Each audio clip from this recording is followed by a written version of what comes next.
tell everybody real quick, you mentioned it's a term of art. We kind of understand it, but when you said you stacked up with the team, let people know from like a SWAT standpoint, when you stacked up and you're doing this, kind of describe people if they were looking at it, what they would be seeing.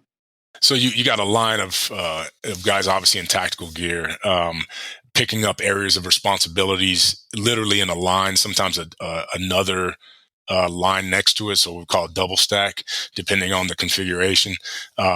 You have positions interwoven in that, so you have a team leader that's directing, directions of travel. You have a canine that's interwoven in that, and you have canine cover. You have breachers interwoven in that. So if we approach a door or something that needs to be breached, then that those people will go forward with cover, breach, and then you got your points who are kind of leading the snake, to kind of cover this area and get it adequately searched with the help of a canine to see if we can find the suspect. Now, you also mentioned you got kitted up. Can you explain for our listeners what you mean when you say that? Yeah. So, we wear, at our department, everybody calls them the green jammies. It's the OD green tactical, wear. So you got, your pants, tactical shirt. You have a 3A level vest, or rifle rated vest. Have a AR-15. We have our helmets, rifle rated helmets with night vision, if needed. It wasn't needed in this situation. You got medical kit, obviously your firearm drop holster as a secondary. Primary weapon is your rifle or shotgun if you're carrying shotgun. I was blessed to have all three. And yeah, so that's your full kit, gloves, face mask, a lot of stuff is fire retardant. Basically, your kit is your gear. Yes, all your gear to protect you as much as needed, but also allow you to, to provide, to do a multifaceted deal. Like for me, I had, breaching shotgun on a magnet on my back, rifle obviously is my primary weapon. Secondary weapon is your handgun, medical kit, very important, which obviously came into play on this situation. So yeah, all those little things, chem lights for, clearing, to show that things have been cleared. So yeah, just all the gear you feel you need to be safe, to come to a safe resolution. All right, so you're all stacked up, Brian. Like I said, we've got the kits. We know what you're equipped with, and that's the other thing too is you have to have enough to protect you. But if you get too big, you look like a knight, and you look like one of those knights on horseback, involved in jousting. You can't do shit except fall off your horse and lay there. And so you can't get up. I've fallen and I can't get up. Like a turtle. Roll me over. Somebody roll me over. Ask Kevin about that. Okay. I'll let him tell on himself. Before we get into the serious, no. Before we get into the serious shit, okay, you got to tell us. You got to rat him out. Narc on him, man. Come on. We were doing a training one time, and there was some high school kids watching us. So, we were trying to be our badasses, and we had this house, and we were breaching the door and going to go in. Well, just like anything else, we got lazy with our tactics, and number one stops at the doorway. Well, number 2, 3 are all kind of looking down like they shouldn't be and should have their heads up. Well, they end up hitting number 1, number 2. Kevin's in that. I think he was either 1 or 2, and then took a step back, and about 5 operators all dominoed backwards, laying on each other in front of these high school kids. And we're supposed to be this high speed, team. And I remember Kevin kind of just wobbling side to side, trying to get his roly poly ass out of the muck. There's a couple stories like Kevin, that. Kevin, you didn't tell us that part, brother. Yeah. That looks like one of those videos of people out skiing, and they're stacked up and one guy trips and he knocks everybody over in line. Yes. He's like the kid from the Christmas Story, couldn't get up in his winter gear. Yeah. Randy. It was Randy. Yeah. Looks like a Michelin man. Payback's a bitch, Kevin. Oh, That's payback for that picture, isn't it? Mm-hmm. It's just a start. Okay, now to the serious stuff. So back to that was a digression, folks. We have a drinking game. If we digress, No, this is the good stories, man. This is the but it's still a inside stuff. digression. Yeah, but we asked for. So, but take a drink anyway, as long as it's not an IPA. Let's get back to this. So now let's get into that. So you're stacked up. You're ready to go. How many people are in your stack? How many people do you have available for you for this next part of the operation? So that's an interesting point too. As it was a holiday, obviously Veterans Day. Policy on that day was we ran with bare minimum. So our team that day, I believe we were stuck with 8, which is for a yard-to-yard search of 9 houses of probably roughly at least a quarter acre, lots, if not more, third acre. Very, very taxing for 8 people. And then you have K9 and helping out. We had 3 K9s, I believe. So we were running. We were pretty short, and that's why when I got there late, I felt like the sergeant was pretty relieved that we had another one there to throw in the stack. And so that's when I picked up on the second house. And so we enter this yard. But prior to entering the yard, we obviously, we live in Idaho. A lot of guns in Idaho. A lot of people that, are very particular about, their houses and their yards. And so we try to make sure we make contact with people so we're not having any kind of friendly fire or issues that way. And this house, I believe when they made contact, they couldn't come to the front door. And we started to think he was in that house and we were going to have a hostage situation.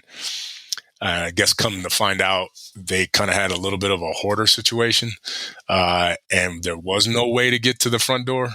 And so they were just talking through the window. So we relieved that and then did the search. Unbeknownst to us, suspect was immediately to the house to our east. So pretty close. Also had a history of hiding in trees from past incidents with us. So we had what they call it, a 560 range of area of responsibility. So guys are covering trees. We're covering deep into other yards because it was a chain link fence. Canines doing searches into a pretty dense backyard with boards covering up holes. And that leads me to another deal where we had another shooting with a guy that actually hit in the floor with some construction being done with a board over the top of him. And we walked right on top of him at one point. Matter of fact, another Kevin story. Kevin walked right on top of him, bounced on the board, and whispering to us, going, "Hey guys, I think there's something underneath here," and we had to pull back, and then we ended up pulling the board up and got into a firearm exchange with the guy. That's a funny story about Kevin. But just should have nailed him in place. Just should have brought a few more boards in there and just solved the problem and walked out and wait till they called about the smell.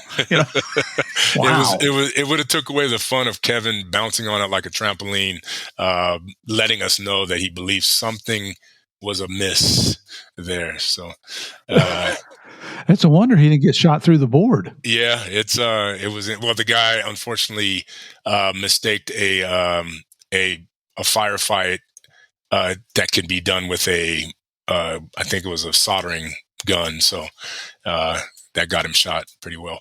Anyway, so that when we're doing this yard-to-yard search or this search of this yard, that's a big issue for us, right? Like we've been there before, so we need to check all these little spots.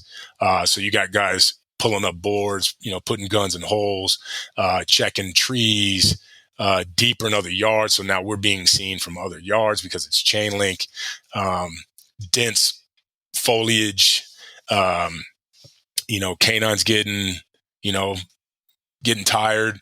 And so, so all those factors are happening. But we get it done in that yard. And now we proceed out and bend the corner as a team. And we're going to go make contact with the next house that was just to our east.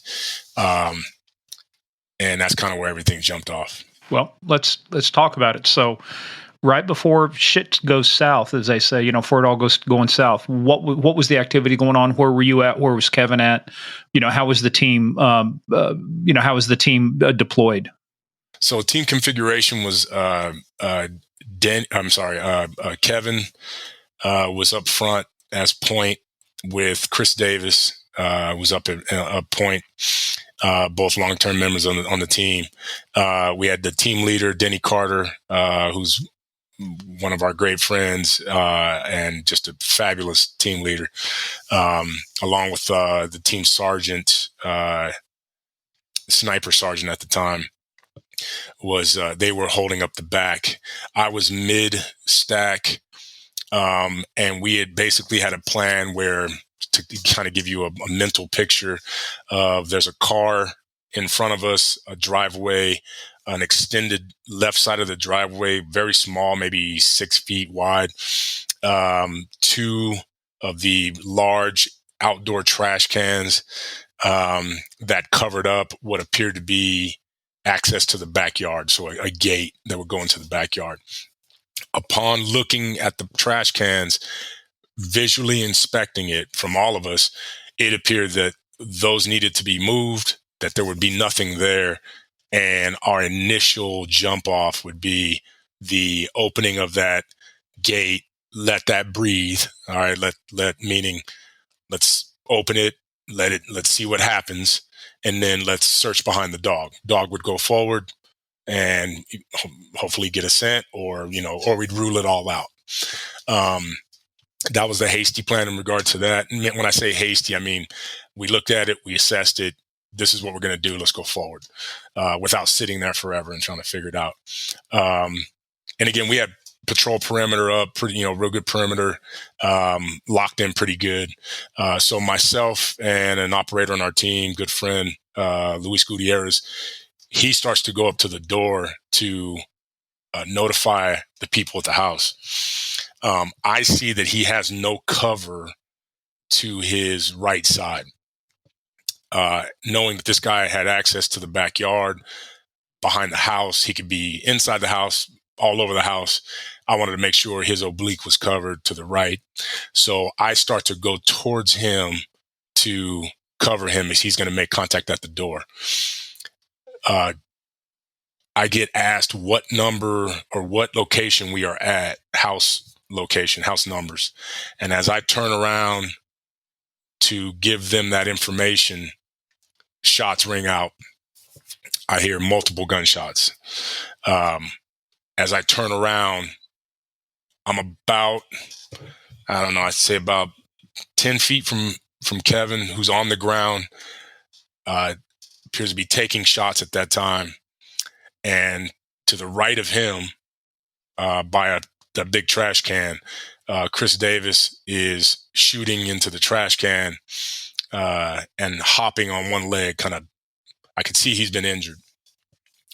So at that point, I go towards Chris Davis, who's putting in rounds, and I know that Denny Carter sees that Kevin can't get up, and Lauren Hilliard, the sergeant, they're putting rounds from a distance behind me, but to my left. So I understand that they are putting pretty precise rounds in, but it's the trash can that's kind of concealing the suspect.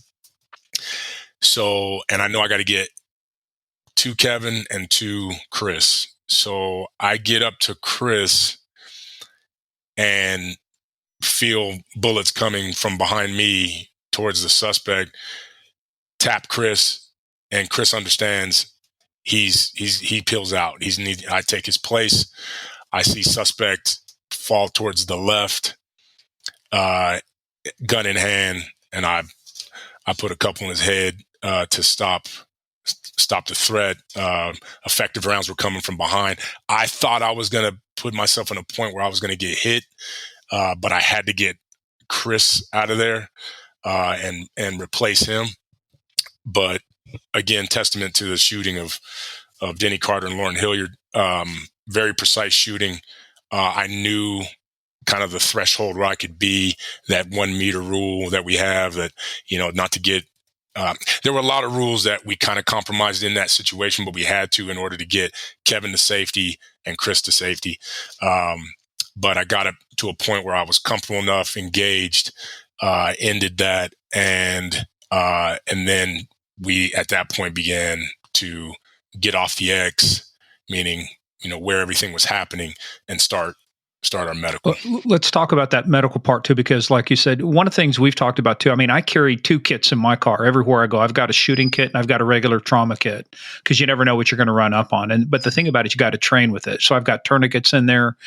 I take a med kit even to the range. It goes on my drop holster.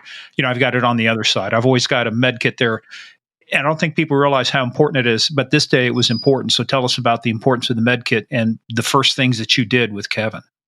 So first, I knew that officers had come up. I mean, it was just like we trained. Step forward, provide that security. You got to have security before you can do medical.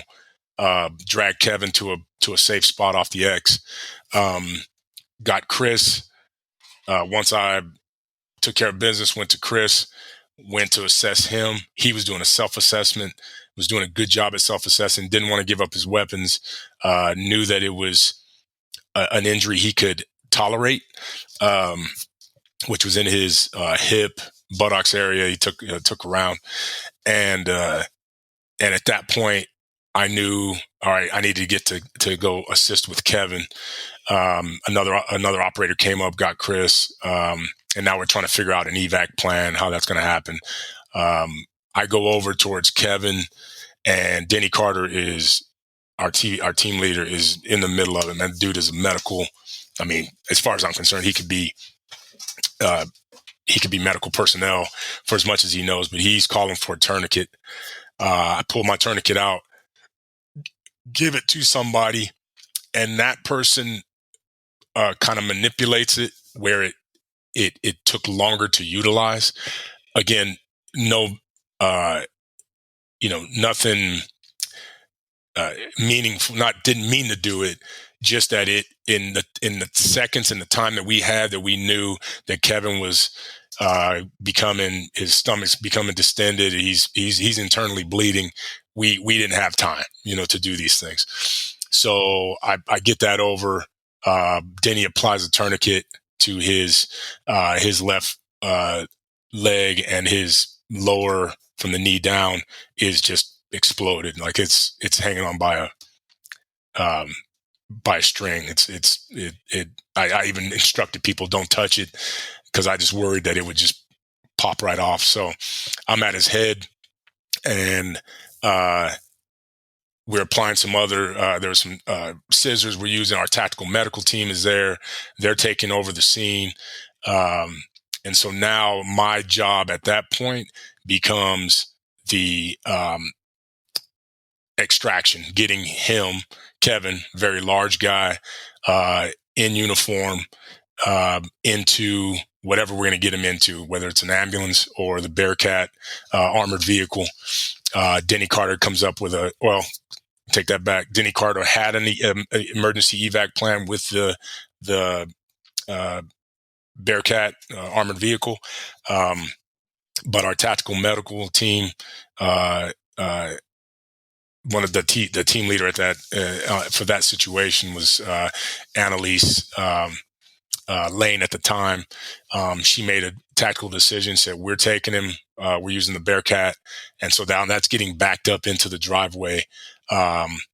Little ergonomics about the Bearcat is it's a high step to get in and another decent step to get into the deal. So a high step to get into get on the back bumper, and then another step to get into the back of it. So me and Kevin had always talked about, we were the heaviest dudes on the team. We called ourselves the Clydesdales. There was only a couple of us. You had to be, like 230 and up to be on the Clydesdales, and so we trained together because in uniform or in our kit or even uniform, you're close to, I'm 300 pounds, in that thing. So that's a big ass to get into the back of, especially 3.5 feet into a Bearcat. So we trained for that. We physically trained for that. We mentally trained for it. So. Hey, but Brian, add to that though, it's not just his weight. How much do you think you weigh extra when you're all kitted up, you got all your gear on? What do you think, how many pounds do you think that adds? Yeah, I'm at the time, I was about 245, 250 at the time. I guarantee I was over 300 pounds. There had to be 50 pounds of stuff. So you talk about breaching shotguns, rifles, your full belt, kit, your 3A vest, helmet, all that stuff. So I was able to shed a helmet, and I took my rifle off because I didn't want to rifle punch him in the head. And I knew I needed to lean back into the Bearcat with him, and that would restrict me. So I took those things off, secured them best I could, and then at that point, the decision was made to get into the back of the Bearcat, and so I was under his armpits. And then we had people on his legs, and we hoisted him up, and I made a big push into the to get onto just the very lip of the back of the Bearcat, and from there I had to muscle him in the back Bearcat with a little bit of pushing, and he ended up in between my legs in the back of the Bearcat. So we were kind of in an intimate situation there for some time.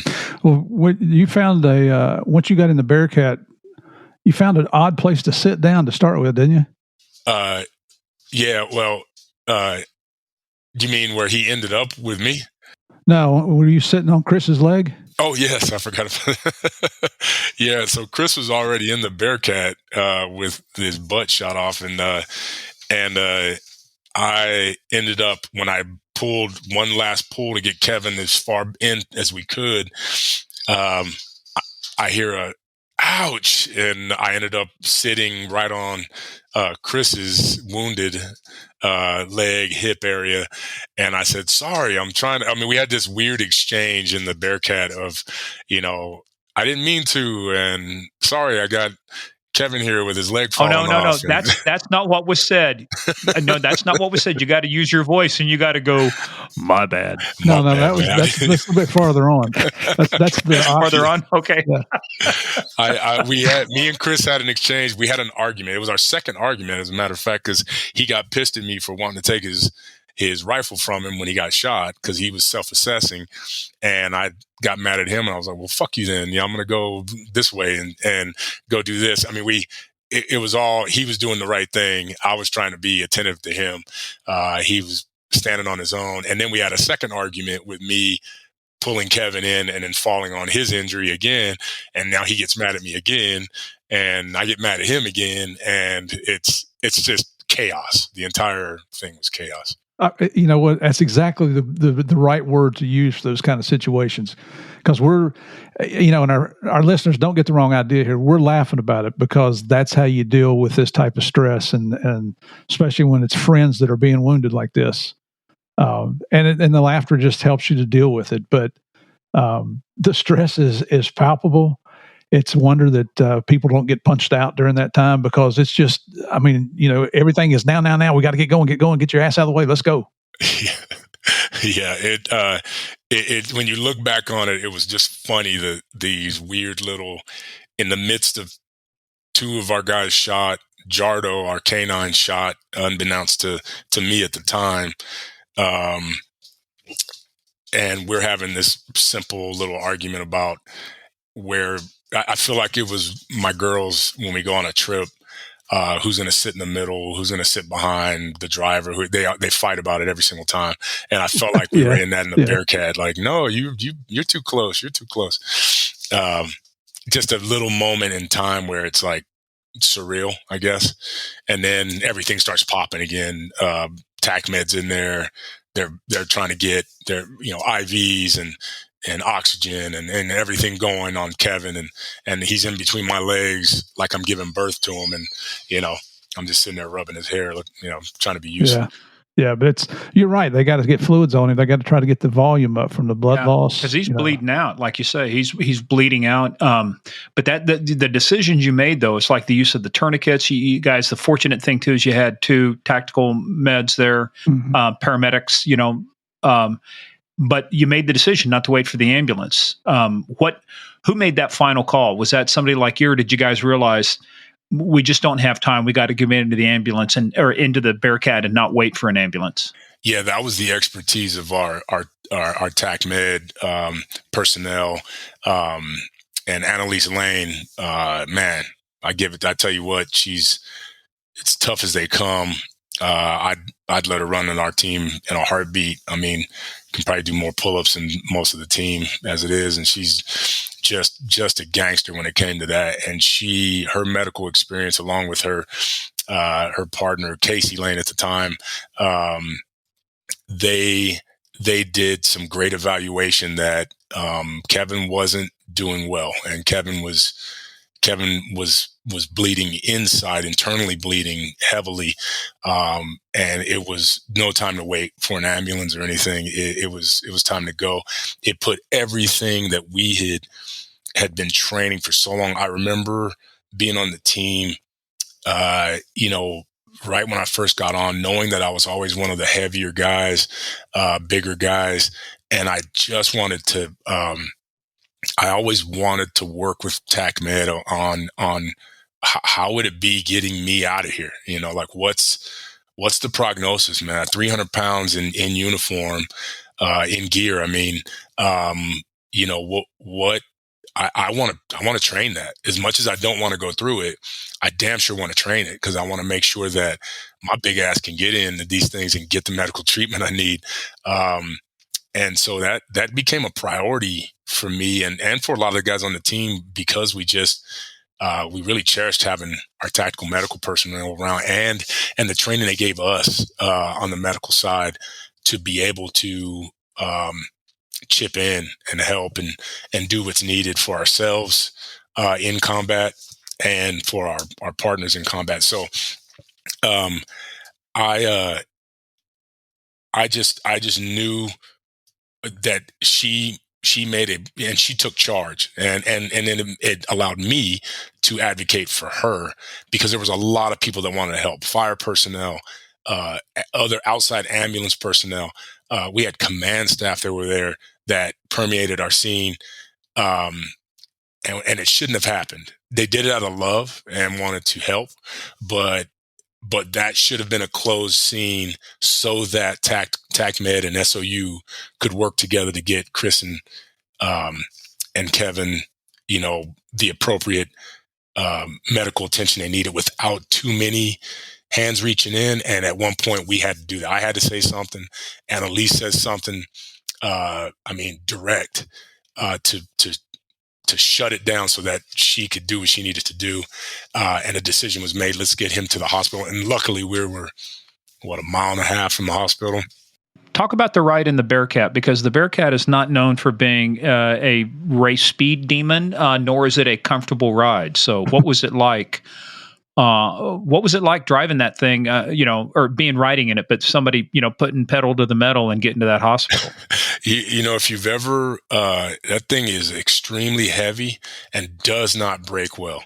So you can get some speed going, but how and when you're going to stop might be, it might be telling, like who knows? Plan ahead. Yeah. And so we got, one of our snipers was driving and he was ready to go, and he was ready to go fast. We got on the back of that thing and it's bouncy. I mean, it's carrying a lot of weight. And so we're hitting dips and we're hopping around pretty good. And Kevin's starting to lose it a little bit. He's kind of looking and gazing into the, awful ways. He starts talking to me just about, I'm not feeling too good. We're kind of having my goal at that point was, I was just I was his friend, team member. Yeah. Longtime team member, longtime, police team member, SOU, all that stuff. But at that moment, I was his friend, and I just needed to keep him going. And so I'm talking in his ear. It's going to be good. Don't worry about it. I'm right here. I'm just doing little stuff, and he's sitting in the middle of my legs. So there's nothing else really I could do. And medical personnel is just doing their thing. And we're hopping around like crazy because Dan Barber, a sniper, he is just Mach 12 to the ER. Balls to the wall. Yeah. And then we're getting in the ER, and it's now comes the break time. Like the Bearcats pulling up into the front doors of the ER, and it is, we're on two wheels, been in that. If you're not careful, that Bearcat will be in the front doors of the ER. Exactly. So it was a harrowing ride for sure. Probably kept Kevin going with all the bouncing around. I know he's already told you, so I might as well just tell the story of my mishap in the back of the Bearcat. You tried to take him out. Now, come on up to it. I'm not a good hitman. I should have been able to complete the job, but I guess a little bit of my heart got in the way. I don't work oxygen. I don't turn knobs. I don't do that stuff. I break walls and doors to get into houses. We heard. So when they tell me, put this on his face, and the oxygen mask, once again, my analogy earlier, I didn't need to put it on. So I put it on his face and said, they want this on your face. And he immediately starts struggling with me to not have it on. And I've been given a directive by my tactical med team to put that on his face. Damn it, you're going to put this on your face and deal with it. And my God, you're going to put that on your damn face. I'm going to keep it on your face. So here I am holding it. I'm basically snuffing him out, not knowing that there's no oxygen coming to the thing. It's literally a plastic bag on his nose and mouth. But I don't care because I've been told, put this on his face and keep it there. So he's struggling with me, moving his face and fighting me. And I'm cussing at him, motherfucker, keep this on your face. They told me to keep it on your face. And I got it palmed like a split finger fastball, man. That thing is on his face, pressed. And then I can see the fog and it kind of like sucking in. And he rips it off and he goes, there's no air. And then I go, oh, hey. And then they go, oh, yeah. Then they turn the air on. And I go, my bad, man. I didn't mean to do that. That was my fault. No. You got to say this with some conviction. Go, sorry, man. My bad. Hey, man, my fault, brother. I appreciate it. I hope you can forgive me. What made this so funny is Morgan and I know we know quite a few cops out there in Southern California, San Diego area. Mel and Santee are the two I'm talking about particular.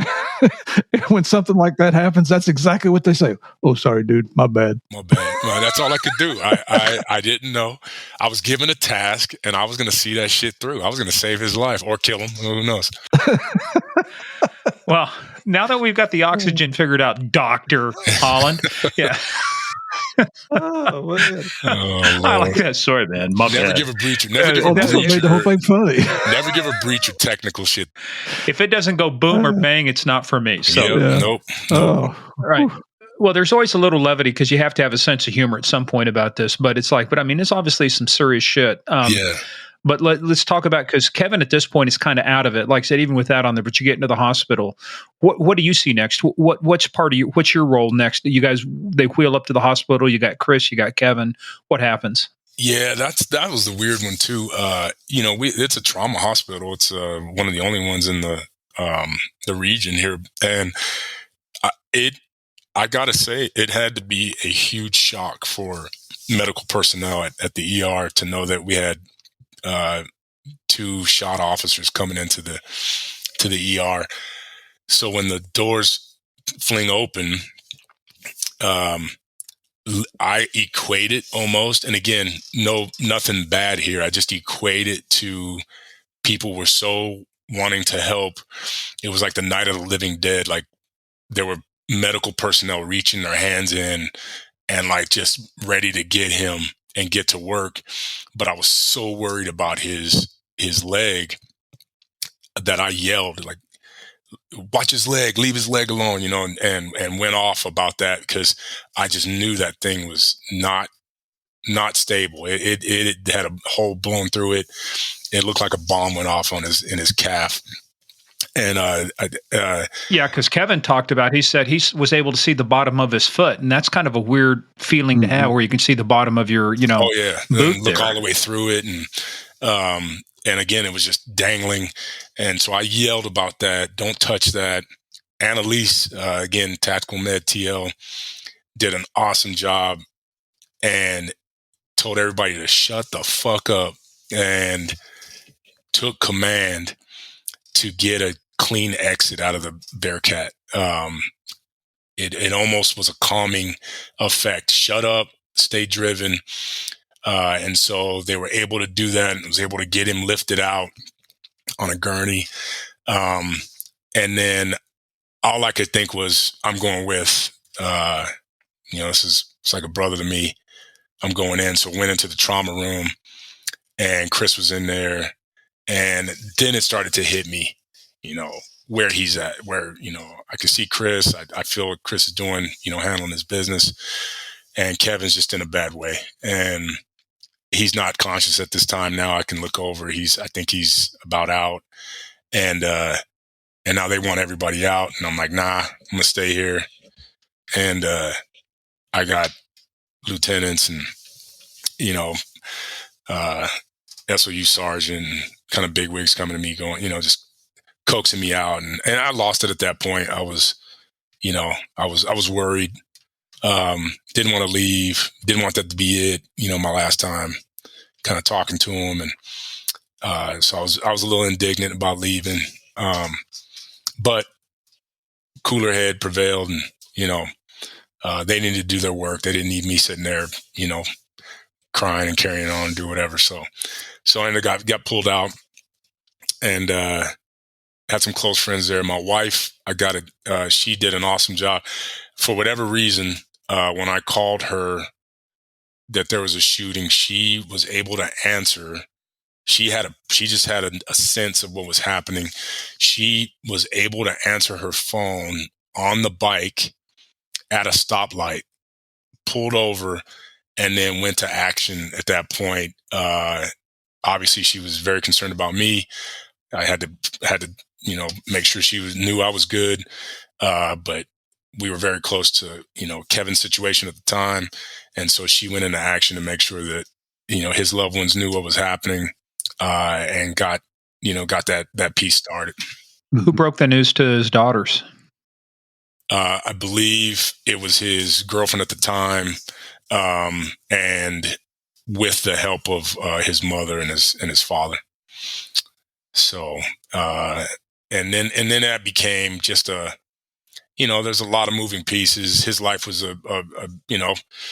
there was a lot going on. He had a girlfriend, he had an ex-wife, he had, had the girls, the parents, and, family, his sister on the East Coast, and everybody just gets involved. And Kevin is such a popular cat. He's so moving to people that people came out of everywhere, to do stuff. And so that coordination becomes a job in and of itself, just trying to make sure it's a blessing, but it's, you got to coordinate efforts and stuff. So at that point, I had to get back to the scene. I wanted my rifle back.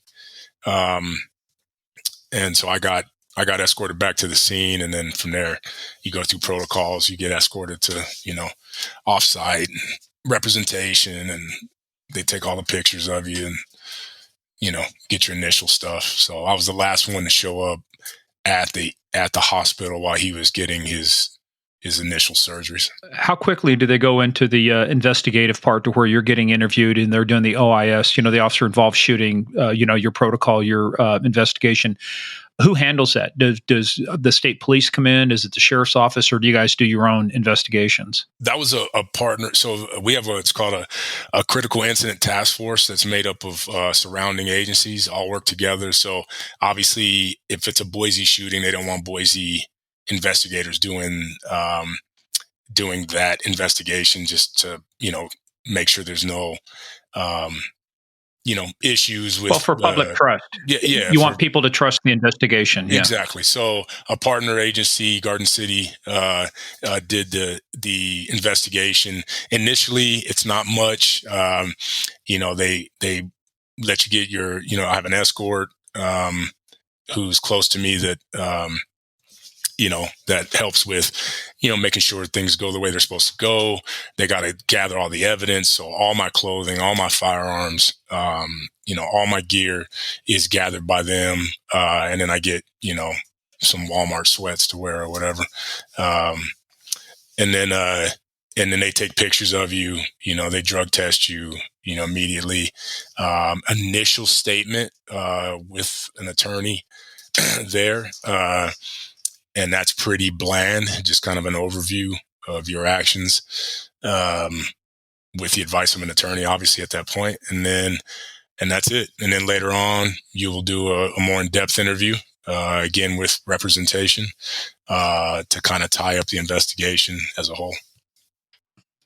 Now, did they do two concurrent investigations, like one, a personnel investigation, and then the shooting investigation? Did you guys do your own internal? Do you guys do that, or was it just simply the straight criminal investigation that you were interviewed on? No, they do the criminal investigation, and then they do an internal investigation through our internal affairs. How was that? It was it was actually good. We actually had, I think it was a joint investigation with internal affairs and the Ombudsman's office, now Office of Professional Accountability. And I was able to really talk about some issues that came up, the lack of personnel, the cutting of personnel on holidays, the scene issues, just a lot of things that I was able to kind of vent about that should have been thought about and were not. So in my mind, it wasn't bad. It was some things that needed to be said, some things that were relevant, and of course, I was obviously secure on our mission.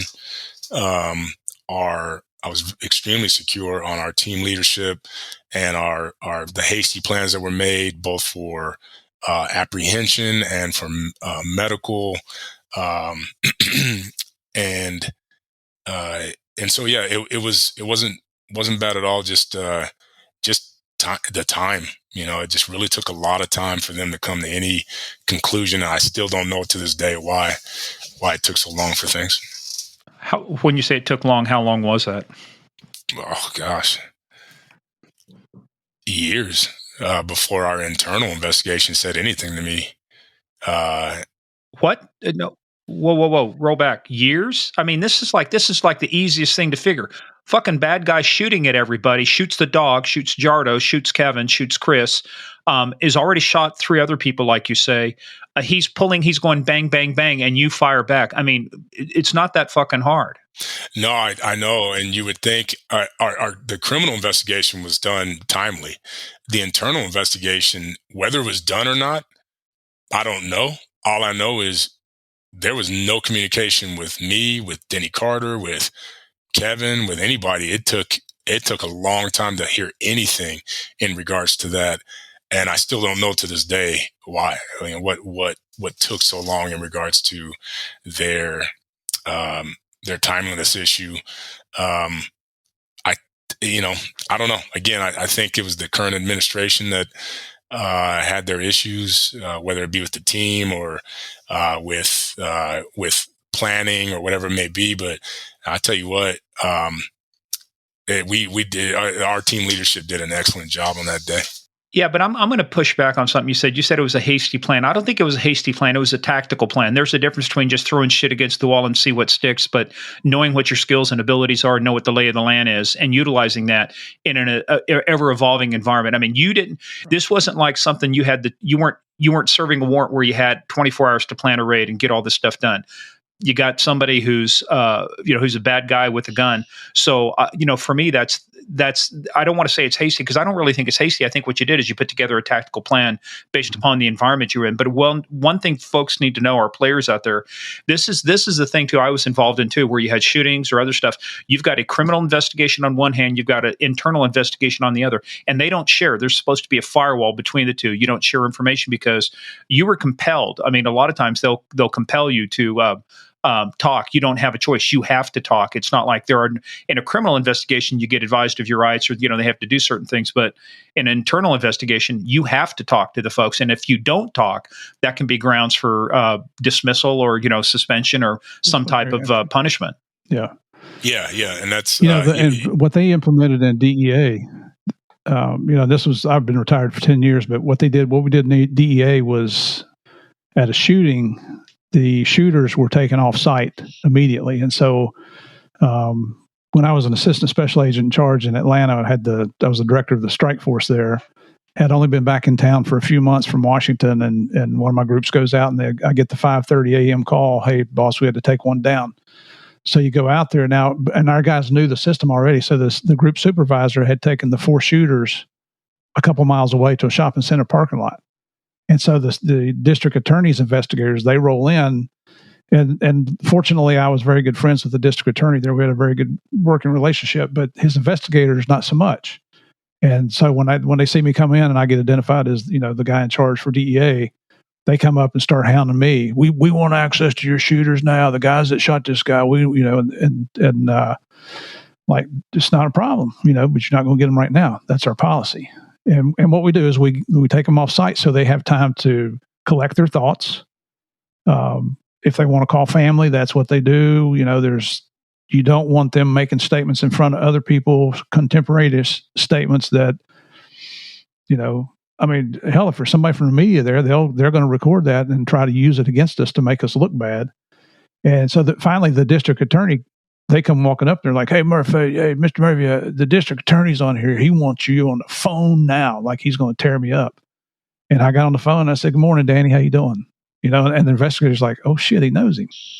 And Danny's like, what's going on, Murph? And I told him, explained. He said, is that DEA policy? I said, yes, sir. He said, not a problem. I said, brother, when they're ready to talk, you will get access. If you want us to bag their clothes, whatever you want us to do, we'll do. But you're just not going to talk to them right now. And that once the district attorney knew what the policy was, and I tell you what, when I went over the parking lot where the 4 shooters were, one guy was visibly shaking. I mean, this was his first shooting ever as a police officer, and he was, visibly, you could see him shaking. 2 guys were a little bit upset, but they were a little bit calmer. And the 4th guy had been in multiple shootings before. He used to be with the U.S. Marshals Fugitive Squad. He's been involved in shootings. He's over in his car taking a nap. So you got the whole gamut of reactions from these guys, but it's the best policy I've ever heard for a shooting situation. So that you're. It seems like, what is it you say, Morgan? If you want to keep a secret, you tell what is it? Telephone, teletype, 3 forms of communication: telephone, telegraph, telecop. Right? Yeah. We all want to talk about it, right? Yes. So absolutely. Mark, the whole point is too, if you want to keep a secret, you don't tell anybody. The minute you tell somebody, it's no longer a secret. But exactly right. So it's, and it's a situation where it'd be great if all police departments would utilize that. Not that they're trying to hide anything, but we're still citizens of the United States, and we still have rights. People forget cops have rights too. And you were getting ready to say something too, Brian. So how did you? It was good that you got that stuff out, but to me, it's like I'm still shocked that they couldn't come to a conclusion on this fairly quickly, because it's a good shoot. There's no doubt about that. I can't see under any circumstance with this shitbag's prior history, his record, his he's a convicted felon in possession of a firearm, shot 3 people. What are they confused about? I couldn't begin to tell you. I can only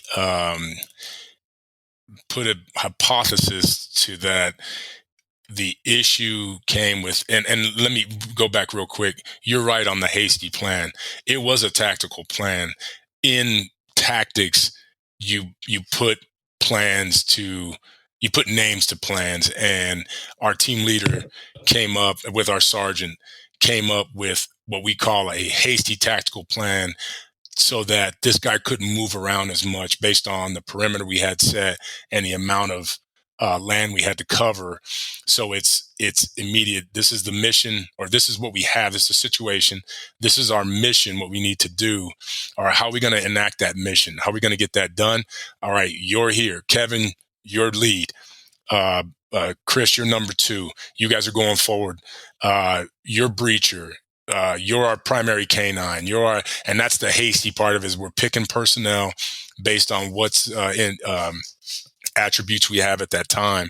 And then the hasty part is, we're going to start at this last known location of the suspect. We're going to travel in this direction, looking for, based on what witnesses said, direction of what we, possible travel, all those different things, what kind of weapon he has, what kind of weapon was used in the shooting, all those kind of things. So the hasty part comes in, how the speed of the tactical planning, I guess to explain that further.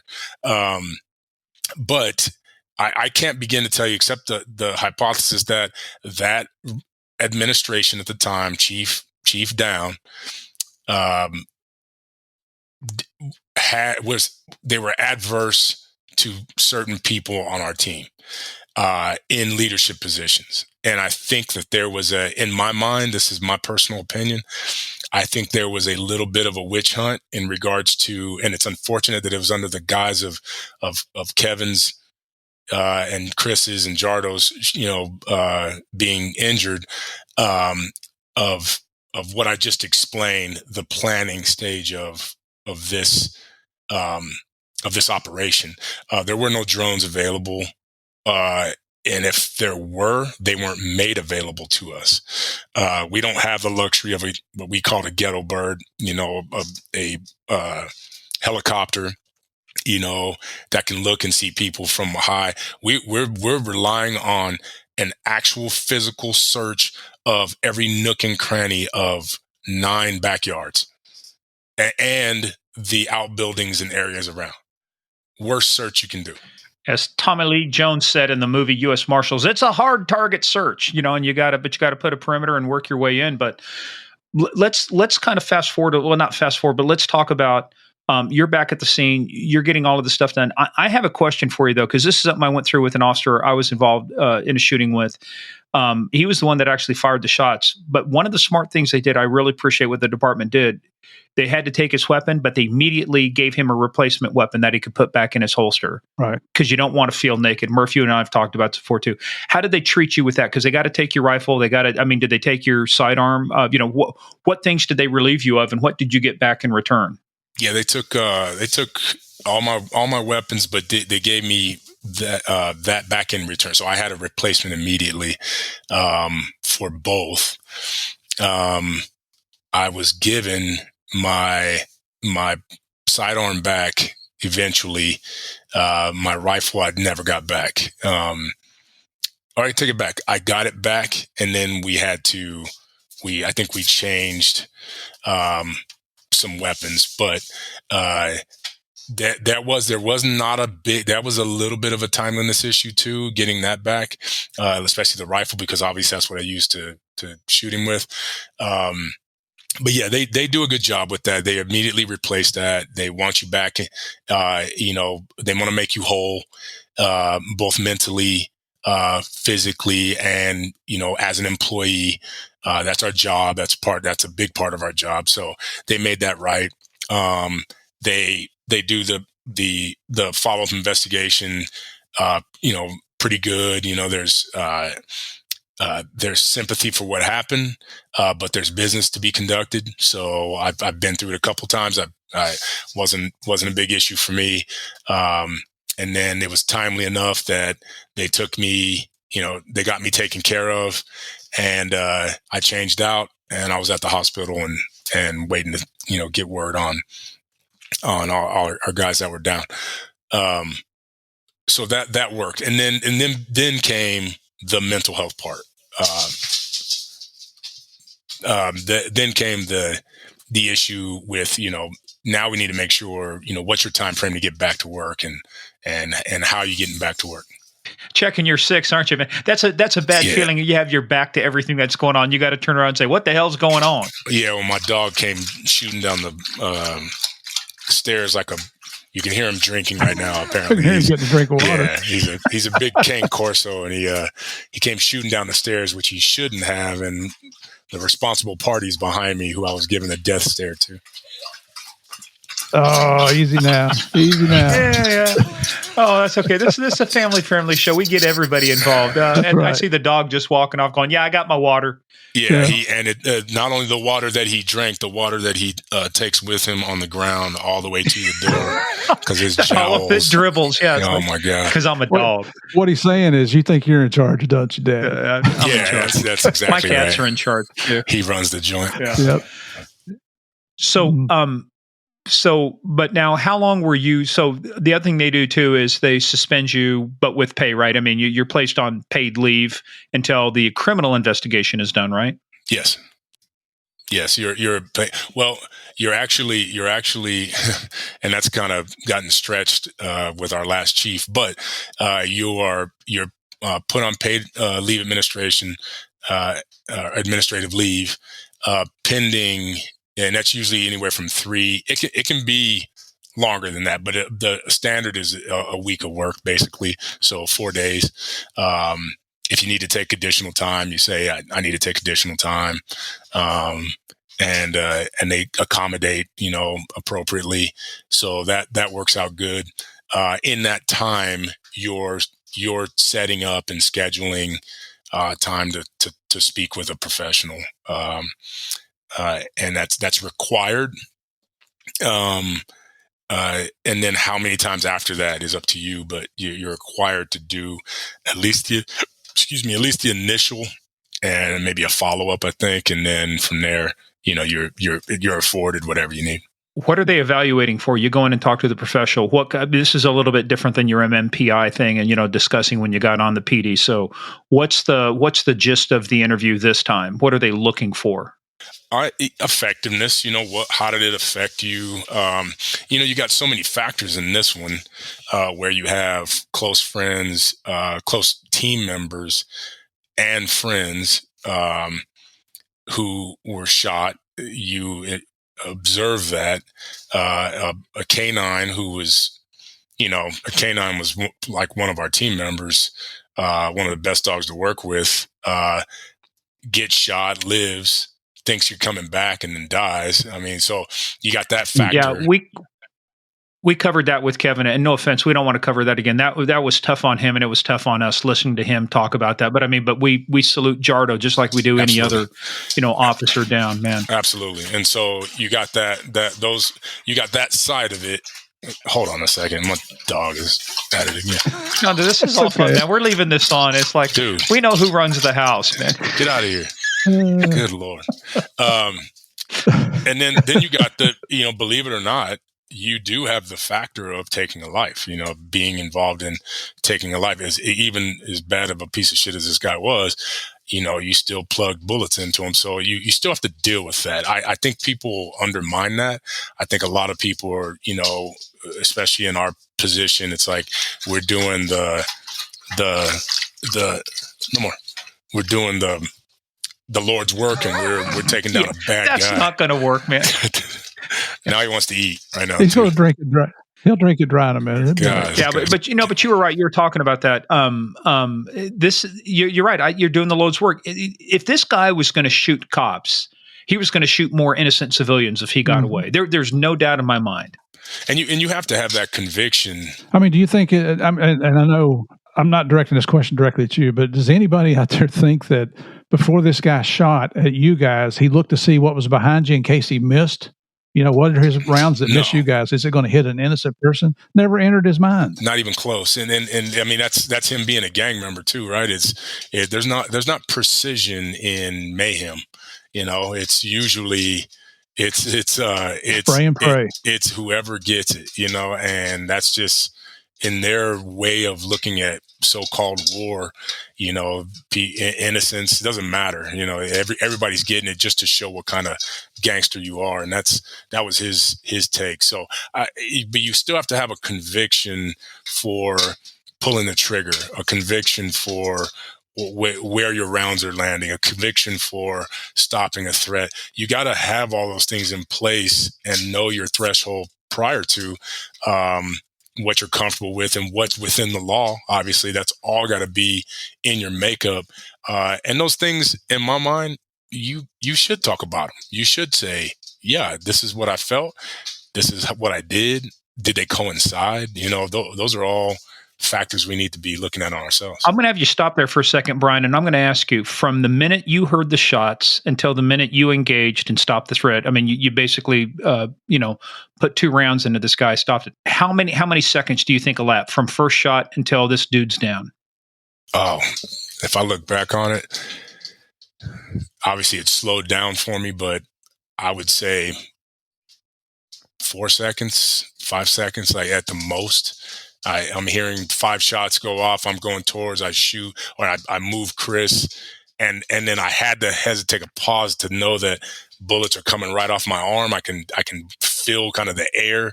And then I put it 2 into him. I'd say 5 at the most. So here's what I want people to understand. And in that 5 seconds, you got to look, you got a partner going down, you got another partner hit, where the suspect is, you've got rounds coming in behind you. You've got to worry about where if I send rounds down range, where are they going? What does it look like?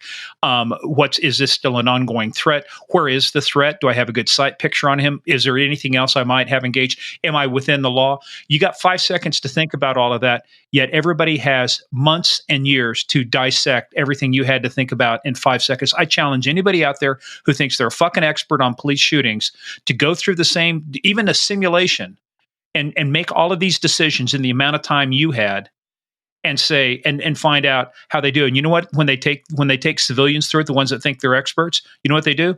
They shoot innocent people. They shoot the baby. They shoot everything else but what they should have been hitting. And you know what they realize? They don't have the fucking training. And without the training, you don't have the experience or the expertise to sit and pass judgment on the people who've got to make these decisions in milliseconds. Sorry, that's my quick rant.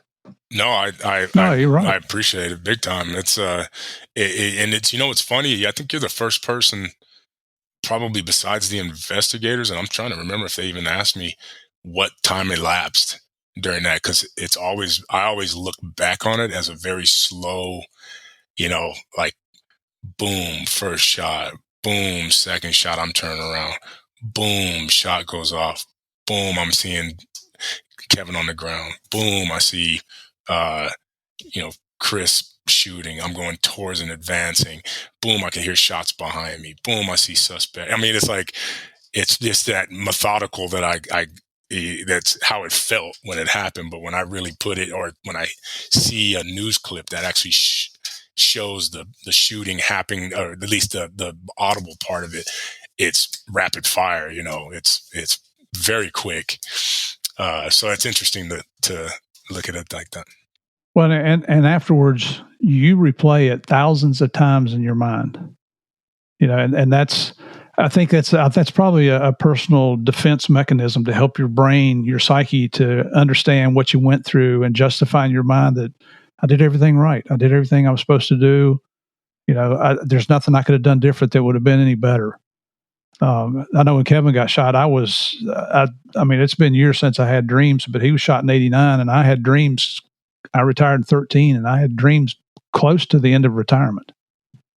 Yeah, just relive it. You know what one of the worst dreams cops have, I think, and I talked to a friend about this who kind of did a survey. If you have, it's not quite a nightmare, but the one recurring dream, and I used to have it a long time, is you pull your weapon at it, malfunction, whatever, you can't pull the trigger. It won't fire. You're doing everything you can to rack it, clear the jam. And it's just like you go to pull the trigger and it's like, even in my dream, I can't make the trigger move. And that was one that I dealt with for, long time. But yeah. I was so good, though, I could just look at him. I could talk him into submission. I wouldn't have to fire. I'd just say, shut the fuck up. Just sit down, and it's all over. When he lies, his nose grows. You notice that? Excuse me. He's getting all choked up because he knows I'm right. No. Sorry, I had to clear my throat. I need to keep this radio voice up. Oh, I know. You threw up when you heard that story, didn't you? Yeah, but I mean, you're talking about dreams. But I mean, that's kind of one of the things I've talked to some other guys who had it. Not everybody has it, but it's that whole thing. You can't. It's like the biggest thing I think you worry about sometimes when you get involved in a critical incident is that your weapon doesn't work. That's your line of defense. So anyway, that was just a quick side story. It's interesting, and it's hard to put that psyche to anybody else that doesn't do police work. And if you're doing police work, you should be having dreams like that because you've probably been in a situation, and I'm hopefully your vigilance to your surroundings is become good to the point where you're testing yourself. And that's what I think a dream does is it kind of reminds you that you need to be hitting that bag, that you need to be shooting that gun, that you need to be working on your discretion, your shoot, don't shoot situations, the continual training. It's a life deal to do when you decide to do this work, which I have always, and not to get too big on a rant, but I have always prided myself in not looking like an average cop or being an average cop, having that humanity to be able to relate but be vigilant about my surroundings. I remember we'd ride the rails on the Bearcat as a SWAT operator, and you're talking about 12, 13 fully kitted night vision helmets, AR-15s, breaching shotguns, you name it.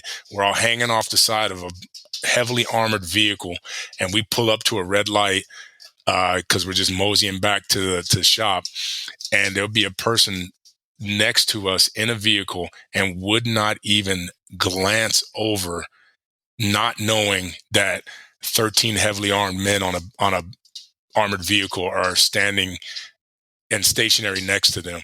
That's the type of lack of awareness I think as a community some people have. And I don't stop at a red light without my head on a swivel, I'm not going to be that one that gets caught slipping, I just don't want And that. let me tell you what, there are some people who are not aware, and there's some people, if you pulled up in a SWAT vehicle, what was the episode, Murph? Do you remember which one it was? They bought dope in a SWAT vehicle.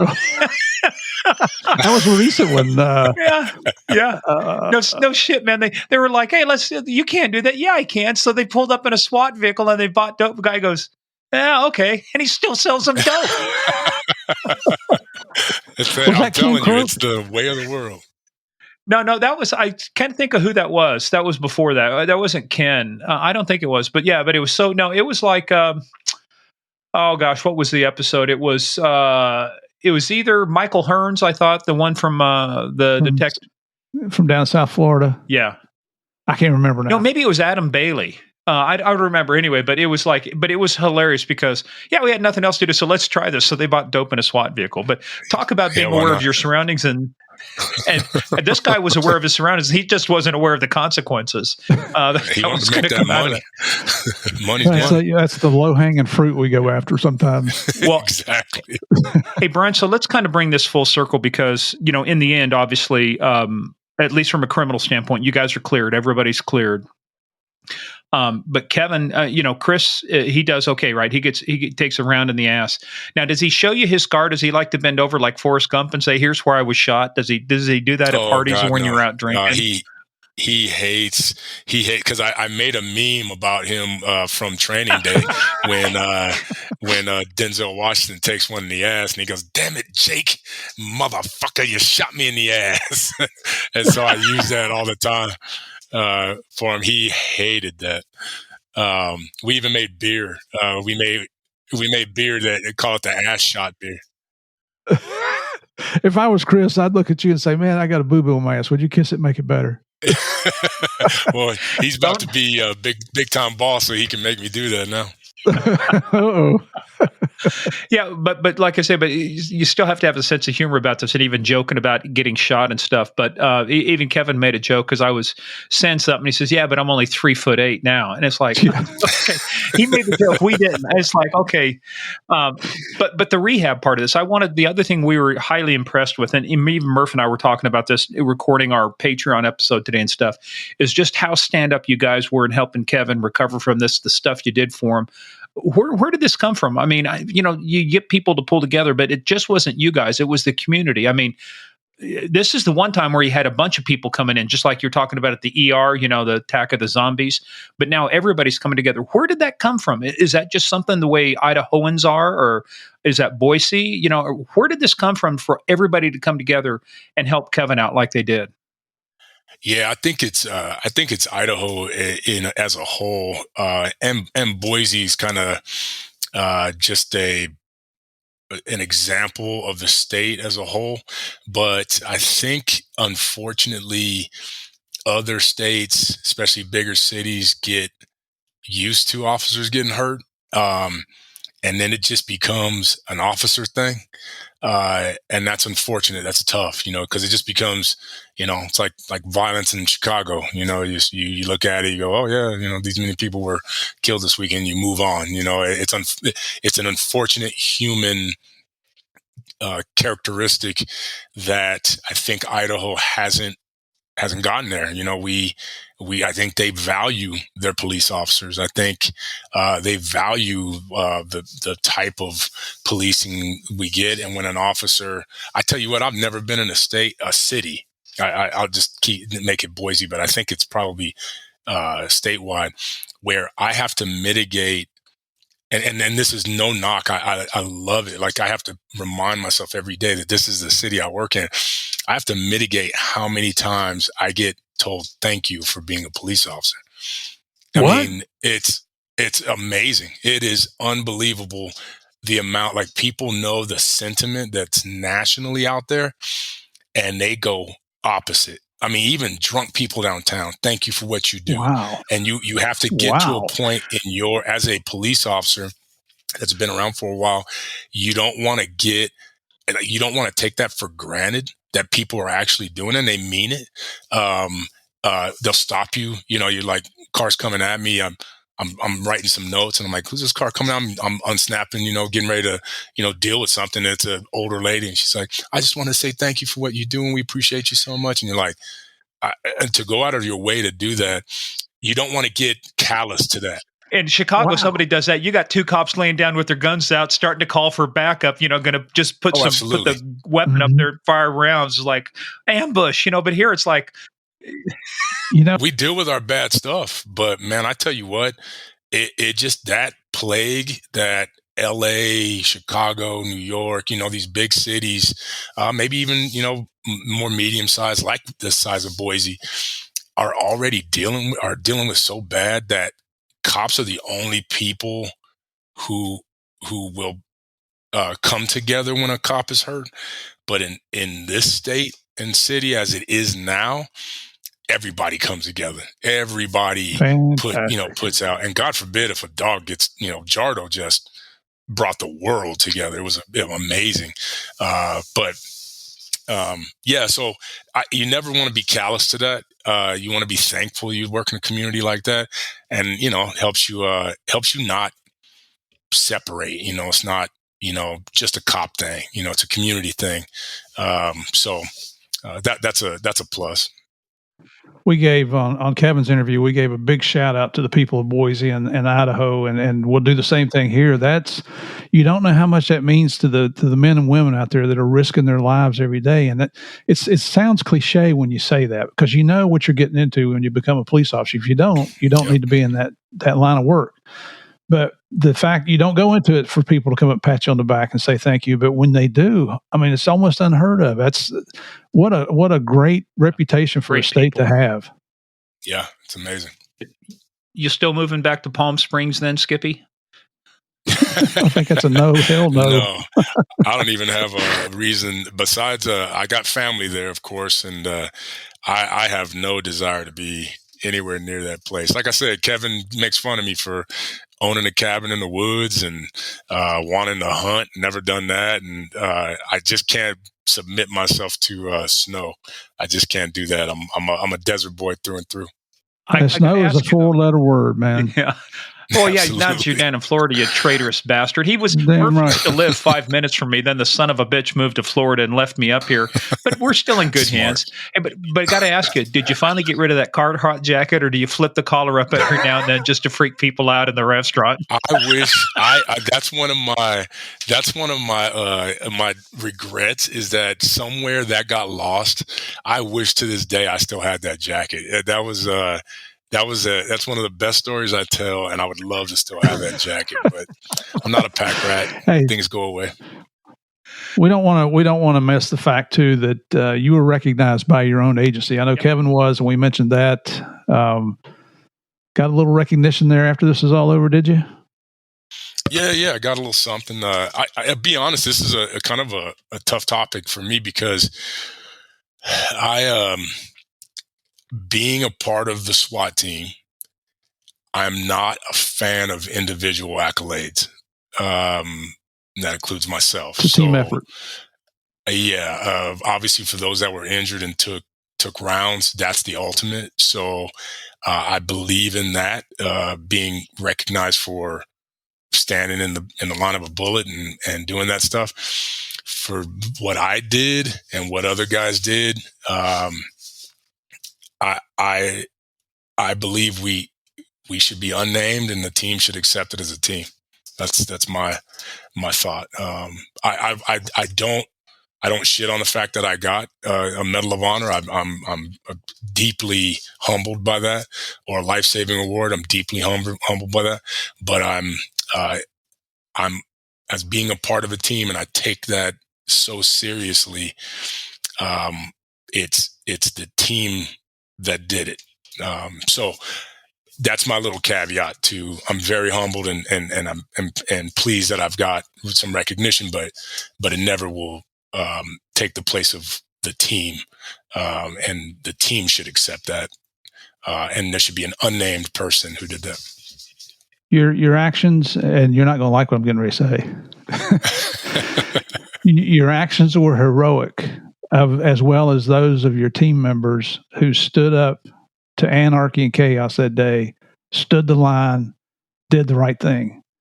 And when people call you a hero, how does that make you feel? It's a little uncomfortable. I appreciate it. I never want to denounce somebody's compliment. But it can be uncomfortable at times. But I think I'd never want it to overshadow Kevin and Chris going forward, and Jardo going forward, and I think about, I tell you what, one of the big things I always thought about was the guys that weren't there, that are a part of our team and the fabric of our team, and they weren't there for the shooting, and the devastation you have for not being there with your team in a situation like this is, I think a lot of times that's harder to get over than anything else. And people that aren't a part of a team like that, they don't maybe understand that concept. But man, if you're part of a team like that and you're not there, and something's happened to your team members and you weren't in that stick, and you weren't, had some way to do it, it takes a huge toll on those guys. I believe. So I always think. No, I agree. I think if you're going to bleed, everybody wants to bleed together. We're all in this together. But hey, and the other thing too, it goes without saying, and it's a standard thing when you get guys like you, they're very humble about it. And I don't even have to ask you what the answer is, because I know what it is. But everybody would give back every medal they ever got just to make Kevin whole again, Jardo whole again, Chris whole again. Nobody wants medals for that shit. You want to just go. You want to make sure the piece of shit gets what coming to him. But as for the other stuff, give it all back just to have people whole again. Because I got to tell you, you guys saved his life, and you saved his life in more than one way too. Because we talked about how close he came to ending everything. I asked him a question he hadn't even thought about before, because he said he had the gun up to his head and he was counting. This is the day I just counted off 1, 2, and he didn't quite make it to 3. And I just simply asked him, I said, "What was going through your head between 2 and 3 to make you stop?" Mm-hmm. But I think it was everything. I think it was what you guys had done for him. I think it was he didn't want to let his daughters down. I think the biggest thing is he did not want to dishonor the efforts. Why, it's one of those things.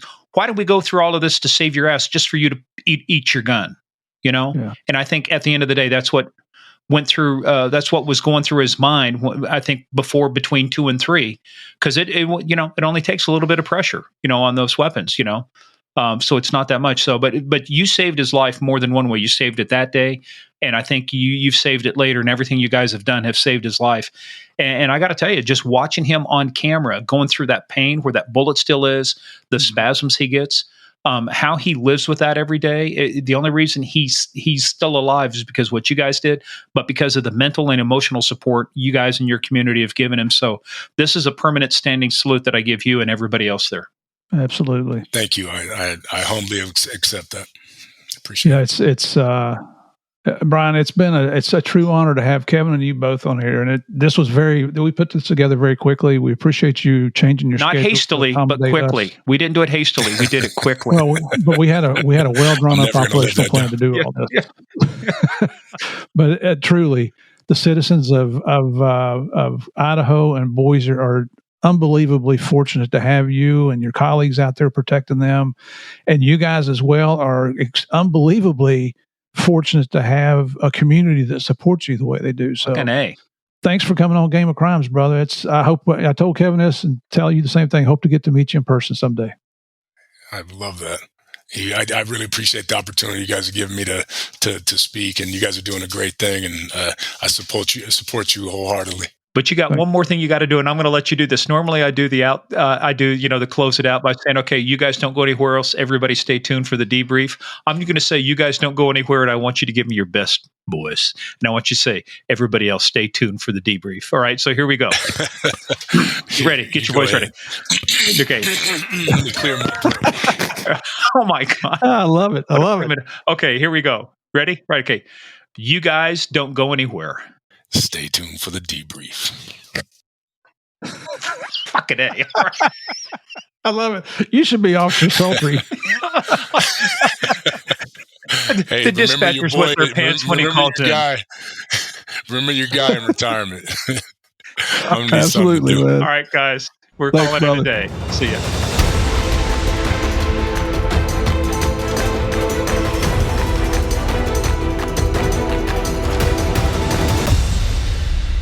Man, I'm still laughing, not only from the stuff he said, but it's that radio voice.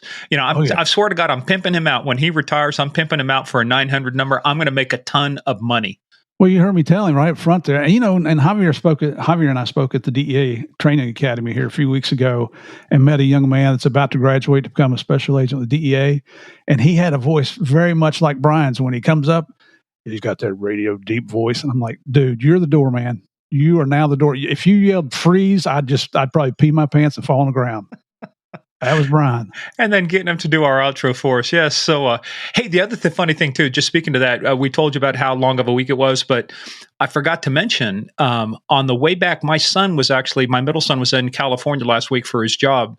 He was coming back on a plane from somebody from the same conference you spoke at. Mm-hmm. And the dude's going, "Yeah, I got to see Murph and, Steve and Javier, Javi, Narcos, I got this autographed book." And my son kind of looks at him and goes, "Yeah, I know. My dad does a podcast with him." Yeah, maybe. Yeah, but the guy was so excited. So I tell you what, everybody we met out there from the company's Force Point, we'll just give them a little shout out here, were fantastic. They took care of us like one of their own. Couldn't have had a better time out there. Yeah.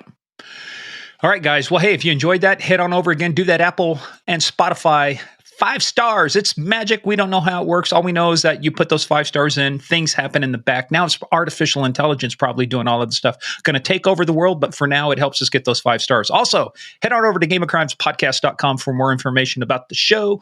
We update it as we go along. Follow us on social media at Game of Crimes on Twitter, Game of Crimes Podcast on Facebook, and the Instagram. Also, Game of Crimes fans. Type in Game of Crimes fans in Facebook. Head on over. If you are deemed worthy by our favorite mafia queen, Sandy Salvato, she will allow you entry into the inner sanctum. That's where we have fun. But man, dude, where you got to be is Patreon. Patreon.com/Game of Crimes. We're having a blast with that. I tell you, I know how many episodes we do of the podcast because we number them, but I don't know how many we got. We got so much. We put out, I was counting it up. We put out at least, 1, 2, 3, 4, 5, 6, 7, 8, probably 10 hours a month of content at the different levels. Evil is Coming, Gardening into the Realm, Warden of the Throne. So head on over there, right, Murph? I mean, absolutely. The things that we do over there, it gives us an opportunity to voice our opinion a little bit more than we do here, because Game of Crimes is all about the heroes telling their stories. Yep. We're just providing a platform. But we get over there and we talk about anything. We accept suggestions from you guys. The Q&A is a blast. We haven't turned down a single question yet. And I think the last time we did one, we went an hour and a half on that one. Well, thanks to Alex Hall. Yes, Alex, we had to divide his up over 3 episodes, I think, or 2. But I said we answer every question, not all in the same episode sometimes, True. But we answer every question. It's a lot of fun, though. A lot of fun. So head on over, patreon.com/gamercrimes. And guys, again, just remember these heroes. If you feel like donating something, it's in our Facebook page. You can go to several of the charities that they've listed in there, and just make sure you do something. But again, we want to thank you guys once again for playing the biggest, baddest, most dangerous game of all, the Game of Crimes.